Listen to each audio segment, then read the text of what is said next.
প্রতিদিন রাতে আমার দেবরের ঘর থেকে বিভিন্ন আবেগপূর্ণ আওয়াজ শোনা যেত। সেই আওয়াজগুলো শুনে আমার মনেও এক অদ্ভুত কৌতূহল সৃষ্টি হতো। একদিন কৌতূহল সামলাতে না পেরে আমি তাদের ঘরের জানালার কাছে গিয়ে সবকিছু দেখতে শুরু করলাম। সেই মুহূর্তে যা দেখলাম তাতে আমার মন অবাক হয়ে গিয়েছিল। তখন দেবরকে দেখে আমার হৃদয়েও এক অদ্ভুত অস্থিরতা সৃষ্টি হয়েছিল। সেই অভিজ্ঞতা আমাকে ভীষণভাবে নাড়া দিয়েছিল। এখনও সেই মুহূর্ত আমার মনের গভীরে জায়গা করে আছে এবং তা আমি সহজে ভুলতে পারছি না। সবকিছু দেখে আমার আবেগকে নিয়ন্ত্রণ করা খুব কঠিন হয়ে গিয়েছিল। তখন আমি একটি সিদ্ধান্ত নিই। সেদিন বাড়িতে অন্য কেউ ছিল না। রাতে আমি ভাবির বিশেষ পোশাক পরে দেবরের ঘরে চলে যাই। তারপর রাত গভীর হলে দেবর আমাকে তার হ্যালো বন্ধুরা, আমার নাম প্রিয়া। আমি দেখতে খুবই সাধারণ হলেও আমার জীবন একটু অন্যরকম। আমি একটি মধ্যবিত্ত পরিবারে জন্মেছি। ছোটবেলায় গ্রামে থাকতাম, যেখানে মানুষজন নিজেদের জীবনের নানা ঘটনা খুব খোলামেলাভাবে বলতো। তখন আমার বয়স ছিল মাত্র 17 বছর। আমাদের মহল্লার মহিলারা নিজেদের জীবনের গল্প বলতে ভালোবাসত। এসব গল্প শুনতে শুনতে আমার জীবনের পথও বদলে গিয়েছিল। তবে সেই রাতটি ছিল আমার জীবনের এক নতুন অধ্যায়ের সূচনা। আমি ছোট থেকেই কিছু বিষয় নিয়ে অনেক প্রশ্ন করতাম। আমাদের পাড়ার মহিলারা নিজেদের ব্যক্তিগত জীবনের বিষয়গুলো নিয়ে এমন খোলামেলা কথা বলতো যে তা শুনলে আমার খুব অস্বস্তি হতো। আমি ভাবতাম, স্বামী স্ত্রীর মধ্যে যা কিছু হয় তা তো একান্ত ব্যক্তিগত, এগুলো নিয়ে এত আলোচনা করার কি প্রয়োজন? এই ধরনের কথা শুনে আমি প্রায় সেখান থেকে সরে যেতাম। আমাদের পরিবারে আমরা 4 জন ছিলাম। আমি, আমার মা বাবা এবং বড় ভাই। আমার ভাইয়ের বিয়ে হয়েছিল ঠিক 1 বছর আগে। আমার ভাবি ছিলেন খুব ভালো মনের মানুষ, কিন্তু তাকে কখনো নিজের ব্যক্তিগত বিষয় নিয়ে প্রকাশ্যে আলোচনা করতে দেখিনি আমি নিজেও শিক্ষিত ছিলাম এবং সবসময় ভাবতাম কিছু বিষয় ব্যক্তিগত রাখা উচিত। এরপর সময় কেটে গেল এবং একদিন আমার বাবা আমার জন্য একজন পাত্র ঠিক করলেন। পাত্র ছিলেন আমাদের গ্রামেরই একজন, নাম ঈশান। তিনি শিক্ষিত ছিলেন এবং শহরে একটি কোম্পানিতে চাকরি করতেন।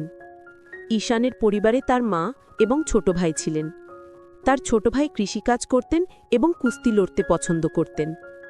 আমার বাবার সিদ্ধান্তে আমার বিয়ে ঠিক হলেও আমাকে পাত্রকে দেখার অনুমতি দেওয়া হয়নি। আমি এতে খুব চিন্তিত ছিলাম, কিন্তু বাবার কথার বাইরে যাওয়া সম্ভব ছিল না। 1 মাসের মধ্যেই আমাদের বিয়ে সম্পন্ন হয়।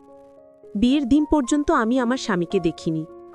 বিয়ের পর শ্বশুরবাড়ি গিয়ে দেখি পুরনো একটি ইটের বাড়ি, যার মধ্যে একটি ছোট উঠোন আর 4টি ঘর ছিল। সেই বাড়িতে একটি মাত্র বাথরুম ছিল। বিয়ের প্রথম দিনগুলোর সেই স্মৃতি এখনও আমার মনে খুব স্পষ্ট। জীবনের এই পরিবর্তন আমাকে এক নতুন অধ্যায়ে নিয়ে গিয়েছিল। আমার বিয়ে হয়ে গেছে এবং আমি এখন নতুন বাড়িতে আছি। বাড়িটি ছিল খুব সাধারণ, যেখানে একটিমাত্র বাথরুম ছিল যা সবাই ব্যবহার করত। যদিও শুরুতে সবকিছু অস্বস্তিকর মনে হচ্ছিল, আমি মেনে নিয়েছিলাম যে এখন থেকে এটাই আমার নতুন জীবন। পুরো দিনটি নানা কাজে কেটে গেল। রাতে যখন সময় এগিয়ে এলো, আমি আমার ঘরে বসেছিলাম। আজ ছিল আমার বিয়ের প্রথম রাত এবং আমি আমার স্বামী ঈশানের জন্য অপেক্ষা করছিলাম। কিছুক্ষণ পর তিনি ঘরে এলেন, হাতে 1 গ্লাস দুধ নিয়ে।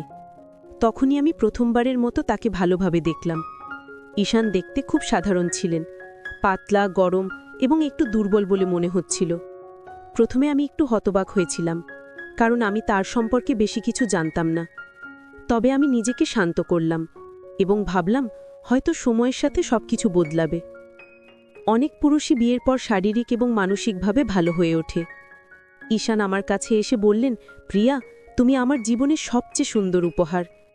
তোমার মতো জীবনসঙ্গী পাওয়ার স্বপ্ন আমি দীর্ঘদিন ধরে দেখেছি, আজ সেটা পূরণ হলো। তিনি আমার দিকে দুধের গ্লাস বাড়িয়ে দিয়ে বললেন, এটা পান করো। আমি একটু লজ্জা পেয়ে বললাম, আপনি আগে খান, তারপর আমি খাব।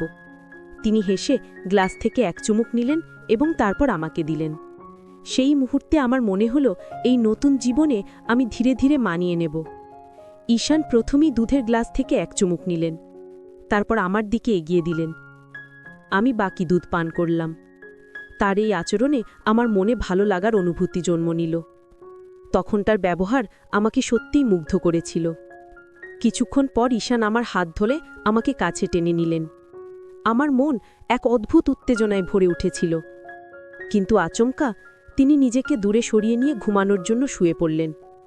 আমি খুবই বিভ্রান্ত হয়ে পড়লাম। আজ ছিল আমাদের বিয়ের প্রথম রাত, এবং আমি এই রাতকে বিশেষভাবে মনে রাখার মতো করে কাটানোর স্বপ্ন দেখেছিলাম। কিন্তু সেই স্বপ্ন মুহূর্তেই ভেঙে গিয়েছিল। আমি বিছানায় শুয়ে রইলাম আর চিন্তা করতে লাগলাম। কিছুক্ষণ পর দেখলাম ঈশান গভীর ঘুমে তলিয়ে যাচ্ছেন। আমি তখন নিজেকে শান্ত রাখার চেষ্টা করলাম, তবে মনকে স্থির করতে পারছিলাম না। কখন যে ঘুমিয়ে পড়েছিলাম তা বুঝতে পারিনি। সকালে ঘুম ভাঙতেই দেখলাম সূর্যের আলো ঘর ভরে গেছে। আমি উঠে বাথরুমে গিয়ে ফ্রেশ হলাম। তারপর বাইরে এসে দেখি আমার ছোট ভাবি বাসন মাজছেন। আমি তার পাশে গিয়ে সাহায্য করতে লাগলাম। ভাবি মুচকি হেসে বললেন, প্রিয়া ভাবি, কাল রাতে কেমন কাটল? নিশ্চয়ই খুব আনন্দময় ছিল, তাই না? জাজিকে বেশি বিরক্ত তো করেনি? বলেই তিনি হাসতে লাগলেন। তার কথা শুনে আমি এক মুহূর্তে নির্বাক হয়ে গেলাম। কি উত্তর দেব তা ভেবে পেলাম না। আমার ভাবির কথাগুলো শুনে মনে একটু অস্বস্তি হচ্ছিল, কিন্তু আমি তার কোনো উত্তর দিলাম না, বরং তার সঙ্গে হেসে হেসে কথা চালিয়ে যেতে থাকলাম। তখন আমি ভাবিকে জিজ্ঞাসা করলাম, তোমার বিয়ে আগে কিভাবে হলো? ঈশান ভাই তো মুবিন ভাইয়ের থেকে বড়, তাই না? ভাবি একটু হাসি দিয়ে বললেন, জার্জি বিয়ের বিষয়ে একেবারেই আগ্রহী ছিলেন না। শাশুড়ির জোড়াজড়িতে তার বিয়ে হয়েছিল। তার কথা শুনে আমি একটু থমকে গেলাম। কথাগুলো শুনে মনে হলো যেন আমার স্বামীর মধ্যে কিছু অভাব রয়েছে, কিন্তু আমি কোনো মন্তব্য করলাম না। আমরা তখন বাসন মাজছিলাম এবং এর পাশাপাশি গল্প করছিলাম। এমন সময় ভাবির ছোট ছেলের কান্নার শব্দ ভেসে এলো। তিনি তাড়াতাড়ি বললেন, প্রিয়া ভাবি, এই বাসনগুলো তুমি একটু দেখে নিও, আমি ছেলেকে সামলে আসি। এই বলে তিনি ছেলের দিকে চলে গেলেন। আমি একা বসে থেকে কাজ করতে লাগলাম আর ভাবছিলাম, নতুন সংসারের প্রতিটি দিন হয়তো আমাকে এমন অজানা গল্পের মুখোমুখি করবে। বাড়ির কাজগুলো ধীরে ধীরে শিখে নিচ্ছিলাম। একদিন সকালে বাথরুম থেকে ফিরে রান্নাঘরে গেলাম। সেখানে দেখি শাশুড়ি সবজি কেটে নিচ্ছেন। আমাকে দেখে তিনি বললেন, বৌমা, সবজি তো কেটে দিয়েছি, এবার তুমি সবার জন্য চা বানিয়ে দাও। আমি তাড়াতাড়ি চা বানিয়ে সবার হাতে তুলে দিলাম। এরপর ভাবির সঙ্গে রান্নায় সাহায্য করতে শুরু করলাম। এভাবেই 10 দিন কেটে গেল। তবে প্রতিদিন রাতে আমি একই হতাশার মুখোমুখি হতাম। আমি আমার স্বামীকে জিজ্ঞাসা করতাম, তুমি কেন এমন করছো? কেন আমাকে সময় দিচ্ছ না? কিন্তু তিনি কোনো উত্তর দিতেন না, মুখ ফিরিয়ে শুয়ে পড়তেন। আমি অনেক চেষ্টা করতাম নিজেকে সামলে রাখার। আমার মনের ভেতর যন্ত্রণা বাড়তে থাকলেও কাউকে কিছু বলার সাহস করতাম না। কিছুদিন পর আমার স্বামী শহরে তার কাজের জন্য চলে গেলেন। আমি তাকে থামানোর চেষ্টা করিনি, কিন্তু মনে একটাই প্রশ্ন ছিল, কেন এই সম্পর্ক এমন হচ্ছে? প্রত্যেক নারী তার স্বামীর কাছ থেকে ভালোবাসা ও যত্ন আশা করে। সংসার সুখে চলার জন্য শুধু অর্থ বা খাবার যথেষ্ট নয়। স্বামী স্ত্রীর মধ্যে এমন কিছু অনুভূতি থাকে যা একজন নারীর মনে সুখ ও পরিপূর্ণতার অনুভূতি নিয়ে আসে। কিন্তু আমার স্বামীর মধ্যে সেই চেষ্টার অভাব আমি স্পষ্ট দেখতে পাচ্ছিলাম। আমি চুপচাপ সময় কাটিয়ে দিলাম আর মনে মনে ভাবলাম, হয়তো সময়ের সাথে সবকিছু ঠিক হয়ে যাবে। বিয়ে করার পর প্রত্যেক মেয়ে ভাবে তার নতুন সংসার তার জীবনের সবচেয়ে সুখময় অধ্যায় হবে।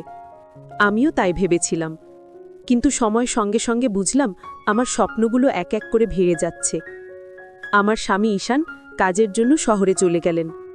আমি চুপচাপ তাকিয়ে রইলাম। মনে হচ্ছিল যেন জীবনের সব আশা ধীরে ধীরে ফুরিয়ে যাচ্ছে। শ্বশুরবাড়িতে আমি একাই 6 মাস কাটিয়ে দিলাম। এই 6 মাসে আমার স্বামী মাত্র 10 দিনের জন্য বাড়ি এসেছিলেন। তাও যেন তার মধ্যে কোনো আগ্রহ ছিল না। আমার মন ভেঙে যাচ্ছিল, কিন্তু কাউকে কিছু বলতে পারিনি। নিজেকে শান্ত রাখার চেষ্টা করছিলাম। তবে এই সময় এক বিষয় খুব খারাপ লাগত। আমার ছোট ভাবিকে দেখে আমার মনে ঈর্ষা হতো। তার স্বামী একজন পরিশ্রমী কৃষক এবং শারীরিকভাবে খুবই শক্তিশালী। তাদের দাম্পত্য জীবন সুখে ভরা ছিল। একদিন শাশুড়িকে বললাম, মা, আমি একবার আমার বাপের বাড়ি যেতে চাই। তিনি অনুমতি দিলেন। পরদিন সকালে আমার দেবর আমাকে বাপের বাড়ি পৌঁছে দিয়ে নিজে আবার ফিরে গেলেন। বাপের বাড়িতে পৌঁছানোর পর মা ও ভাবি আমার কাছে জানতে চাইলেন, শ্বশুরবাড়ি কেমন? তোমার সেখানে সময় ভালো কাটছে তো? আমি চুপ করে রইলাম। কি বলবো বুঝতে পারছিলাম না। আমার মনের কষ্ট কাউকে বোঝাতে পারছিলাম না। বাপের বাড়িতে গিয়ে সবাই যখন আমার শ্বশুরবাড়ির খোঁজ খবর নিতে লাগলো, আমি মুখে হাসি রেখে বললাম, সব ঠিক আছে। কিন্তু যার ঠিক থাকার কথা সেই ঠিক নেই। এ কথা কারো সঙ্গে বলার সাহস হয়নি। আমি জানতাম এই কথা বললে কেবল হাসবে। ধীরে ধীরে আমি বাপের বাড়ির মহিলাদের সঙ্গে বসতে শুরু করলাম। তারা নিজেদের জীবনের নানা অভিজ্ঞতা, বিশেষত স্বামী স্ত্রীর সম্পর্কের বিষয়ে খোলাখুলি কথা বলত। আমি তাদের কথা মন দিয়ে শুনতাম, কিন্তু কিছুই বলতাম না। আমার তো বলার মতো কিছুই ছিল না। ওই মহিলারা এমনভাবে তাদের গল্প বলতো যেন সবকিছুই খুব স্বাভাবিক। তাদের কথায় আমার মন কখনো দোলা দিয়ে উঠত, কখনো সইতে না পেরে ব্যথিত হতো। আমি ভাবতাম, ইস, আমার স্বামী যদি আমাকে এভাবে ভালোবাসত। কিন্তু বাস্তবতা ছিল ভিন্ন। আমার মনের ভেতর যে পরিবর্তন হচ্ছিল তা আমি নিজেও টের পাচ্ছিলাম। বাপের বাড়িতে কাটানো 1 মাসে তাদের কথাগুলো আমার মনে গেঁথে গিয়েছিল। আমি অনুভব করছিলাম